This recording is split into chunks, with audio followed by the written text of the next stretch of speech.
Sartzen da, entzuten da? Bai? Ondo. Vale, txema, listo, nahi zuen ikusten den, osea, plan mandatu eta hasiko gara.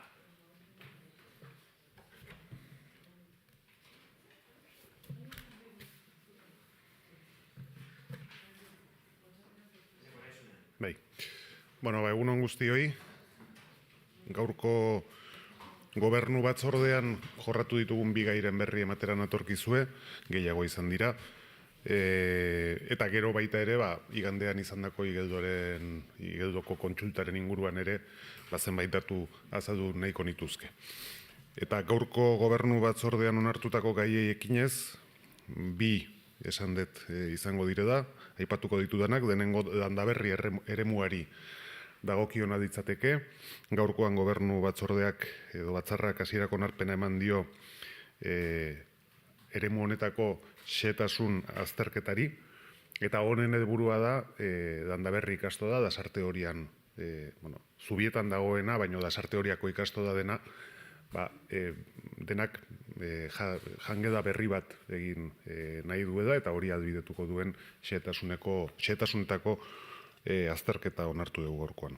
Decía que la primera cuestión es relativa al ámbito de Landaberri. Hoy hemos aprobado inicialmente un estudio de detalle en este ámbito que está en Zubieta y que alberga la ikastola de Lasarte Horia. Y la razón de ser de la aprobación de este estudio de detalle no es otra que la del deseo del Departamento de Educación de poder construir un nuevo edificio que albergue el comedor de la ikastola. Bigarrena, familiak bide dagun programari dagokiona izango ditzateke. Programa honen helburua zerbitzu bat ematea da atzerritar jatorriko familiei laguntzeko, mentoretzan eta kultura artekotasunean oinarritutako harremanen bidez, eta bi urtetarako epea izango duke programa honek, guztira 86.773 euroko aurrekontua izango duke, eta 3 luzapen posible izango dirateke. Decía que la segunda cuestión se refiere al programa Familiak Bide Dagun. Hoy hemos aprobado de la Junta de Gobierno local el expediente para la aprobación o para la contratación de este programa por un importe de 96.773 euros, con los plazos que tenéis ahí reflejados, un primer plazo del 1 de septiembre del 24 al 30 de junio del 25 y el segundo del 1 de septiembre del 25 al 30 de junio del 2026, con la posibilidad de que se pueda prorrogar por 3 veces más. El objeto de este contrato consiste precisamente en prestar un servicio municipal para acompañar a familias de origen extranjero a través de una redacción de mentoría e intercultural para facilitar su acogida e inclusión en el ámbito educativo y social de nuestra ciudad.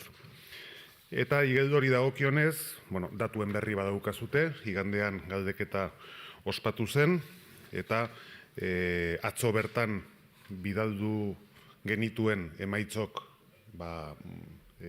Gipuzkoako aldizkari ofizialean argitaratuak izan daitezen, urrengo pausua hori delako, guztira 272 boto emaile izan ziren, horietatik aldeko botua 381 eman zuten, kontrakoa 75, txurian dauk, eta badio gabekoak 2. Beraz, erantzuna, nik uste garbia izan dela, eta prozesuak aurrera jarraitzen du igandean ospatutako kontsultaren emaitza hauekin. Orain zer gelditzen zaigun aurretik. Diodan bezala, atzo bertan sinatu nuen Gipuzkoako aldizkari ofizialera bialtzea emaitza hau, urrengo pausua hori dedako argitaratua izan dedin, beraz urrengo egunetan argitaratua izango da. Horrekin batera, urrengo egunetan txosten osoa Gipuzkoako Foru Aldundiari igorriko diogu, berari baidagokio erabaki formala hartzea, eraketa erabaki formala hartzea, eta horretarako bi txosten egin beharko ditu, bat juridikoa eta bestea ogasun sailak egin beharrekoa, eta bi txosten hauek egiten dituenean aldekoak badira, onartua izango du entitate txikiaren sorrera. Aurrekoan ere aipatu nuen, aldez aurretik Aldundiarekin harremanetan egon gera da, prozesu guztian zehar, eta nik espero dut honek asko ez tardatzea, eta beraz, udara baino dentxeago edo hor nunbait, eraketa gauzatzea. Horrek urrengo pauso bezala ekarriko du gestora bat eratzea, Igeldo Tarrez osatutako gestora bat osatzea, eta hortik aurrera martxan jartzea. Prozesua nahiko konplexua da eta pauso ezberdinak ikusten ditugu, denengo estruktura txiki bat sortu beharra dago, eta hori aurre ikusita dago, behin gestora osatzen denean, teknikariak egon daitezen, Igeldoko entitate txiki horretan, zerbitzuak kudeatzen hasi daitezen. Eta hor fase ezberdinak adostu genituen, Herri Kontseiluaren eta Udadetxearen artean, aldez aurretik, ze zerbitzu eskaintzen hasi daitezken garbi definitu genuen, eta dagokiguna eratzen den momentutik, eta baliabideak dauzkan momentutik da, horiekin martxan hartzea horra aurre ikusten dugu gutxi gora bera urtebeteko epe bat. Hortik aurrera, badaude entitate txikiaren interesekoak diren esparruak, eta hor, simultaneoki egin beharko dugu lanketa bat, eta da, beren interesekoak diren esparru horietan noraino iritsi nahi duten eta ahal duten legearen arabera, eta hori jorratzen joango gera. Beraz, prozesua ez da egun batetik besterakoa izango, prozesua iriki egiten da, eta pausoka joango gera, diodan bezala, entitate txiki hori edukinez eta eskuduntzez hornitzen. Decía que la cuestión que quería tratar también en esta rueda de prensa es la de la constitución de la entidad local menor de Igeldo, más concretamente la celebración de la consulta el domingo pasado, cuyo resultado ya conocéis. En total, los votos emitidos han sido 462, los favorables a la creación de la entidad local menor 391, los contrarios 65, los votos en blanco 4 y los nulos 2. Este resultado fue remitido ayer con mi firma al Boletín Oficial de Guipúzcoa, porque es preceptivo que se publique en el Boletín Oficial de Guipúzcoa, como siguiente paso antes de proceder a la constitución efectiva de la entidad local menor de Igeldo. Durante los próximos días remitiremos todo el expediente a la Diputación Foral de Guipúzcoa, que es conforme a la ley la ley municipal de Euskadi y también la propia norma foral que contempla esta figura, es competente para la constitución formal de esta entidad local menor.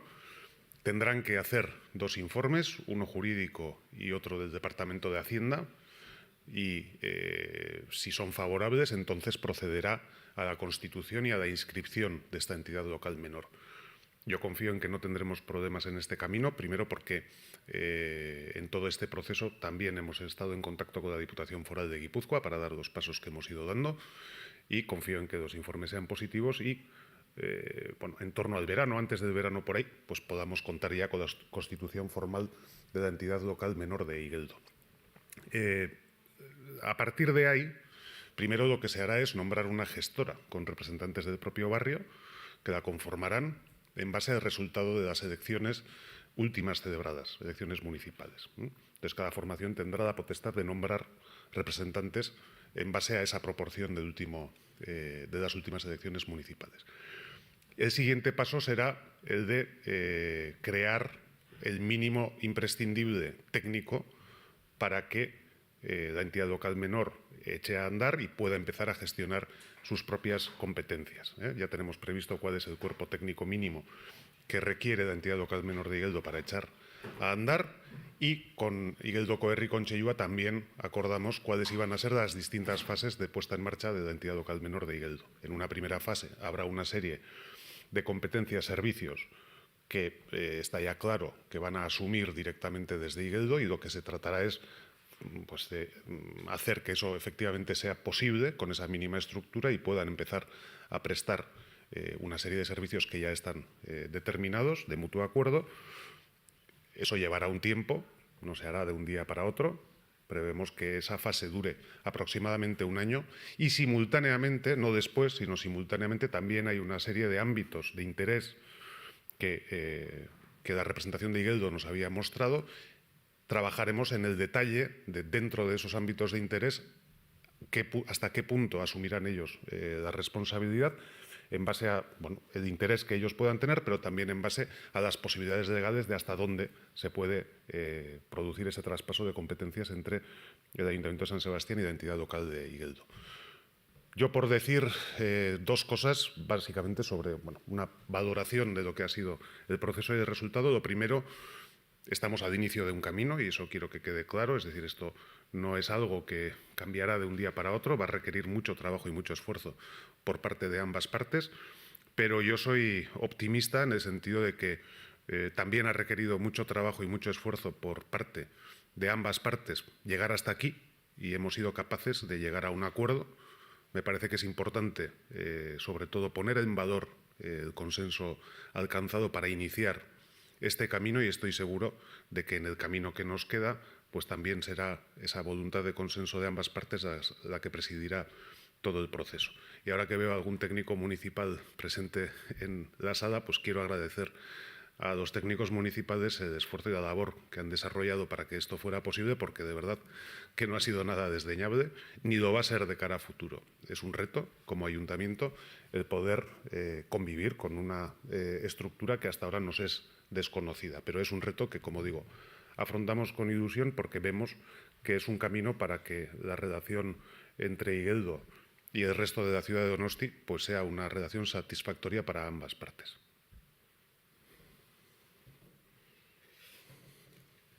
Eta galderari badizute, zuen esanetara. Bai. Tailandian dagoen herritarraren inguruan, ez dakit baldu zuen azken ordukorik, zertan den, entzun dugu familiaren eskaera zein den, ez dakit bazaudeten harremanetan zuek ere... A ber, gu harremanetan gaude familiaren ordezkaritzarekin, etengabe, eta harremanetan baita ere, Espainiako gobernuaren ordezkaritzarekin. Azken finean, erakunde batek baliabideak baldin badauzka, zerbait egiteko, momentu honetan garbi dago, Espainiako gobernua dela, eskudentzak zeinenak diren ikusita, ez? Eta berriro diot, guk ordezkaritza horrekin etengabeko harremana daukagu, nik badakit atzerri ministerioarekin harremanetan direla, eta defentsa ministerioarekin ere bai. Hortik aurrera ez dagokit neri ezer gehiago esatea, ez? Baina gainean gaude, etengabe gainean gaude. Decía que, con relación a la situación del donostiarra que se halla en Tailandia, lo que puedo decir es que estamos en contacto permanente con la representación de la familia para intentar ayudarles en todo lo que esté en nuestra mano y simultáneamente estamos en contacto permanente con la delegación del Gobierno en Euskadi, porque para dar respuesta a una situación de estas características y por una cuestión competencial y de capacidades, evidentemente, tenemos que contar con la colaboración del Gobierno de España. Y a mí me consta que la delegación está encima de este tema, que ha estado en contacto con el Ministerio de Asuntos Exteriores y también me consta que lo está con el Ministerio de Defensa. Pero no me corresponde a mí a partir de ahí decir nada más. O sea, yo creo que es un trabajo que les corresponde a ellos y nosotros, como digo, estaremos para todo lo que pueda ser de ayuda en esta situación y buscar el mejor desenlace posible de esta situación. Bai. Vale, bestelako gerik ez baldin badago, Irutxuloko hitzatik Bretxako gaiaren inguruan galdera badaukate. Bai. Pasaden asteko ohar bateratuaren ondoren, zein da hurrengo urratsa eraikinen kudeaketa publikoa eskuratzeko? Bueno, hori oso prozedura administratibo konplexua da eta aitortu beharra dago gainera paketsua izango ez denez izan ditzazke da ez ustekoak. Beste aldea ados ez baldin badago, epaitegietako bidea ere hartu dezake da, ez? Baina dena den guri dagokigun bideari dagokionez, guk eman degun hurrengo pausoa izan da Eusko Jaurlaritzako Komisión Jurídica Asesora deitzen den horri, txosten osoa bialtzea, beraien onespena behar delako. Orduan hori eginda dago, udadaren partetik, eta orain espero dugu batzorde horrek adiketa azkarren prozedurarekin jarraitua izateko erantzuna eman dezala. Bidaldu genuen orain dela 2 aste, edo aste bat, eta gehienez 2 hilabeteko epea bete dezakete da espero dugu. Beraz, epe horretan erantzun horren zai egon beharko gara, urrengo pausoak eman ahal izateko. Baina prozedura momentu honetan puntu horretan dago. Bai, decía que el procedimiento administrativo para resolver la concesión de la brecha es un procedimiento administrativo complejo que tiene varios pasos que obligatoriamente tenemos que cumplir, no exento de otras incidencias que puedan producirse, porque evidentemente todo hace indicar que esta resolución no va a ser de mutuo acuerdo, con lo cual también la otra parte puede emprender las acciones que estime oportunas, pero en lo que al ayuntamiento se refiere, el siguiente paso que nos correspondía dar está dado, es remitir todo el expediente de resolución a la Comisión Jurídica Asesora del Gobierno Vasco, que competencialmente pues, le corresponde emitir un dictamen. El plazo para emitir un dictamen está en los 2 meses y nosotros los remitimos el expediente hace ya más de una semana. Entonces, para poder avanzar hacia el siguiente paso en este procedimiento complejo, pues ahora estamos a la espera de ese dictamen de la Comisión Jurídica Asesora de Euskadi. ¿Listo? Venga, eskerrik asko.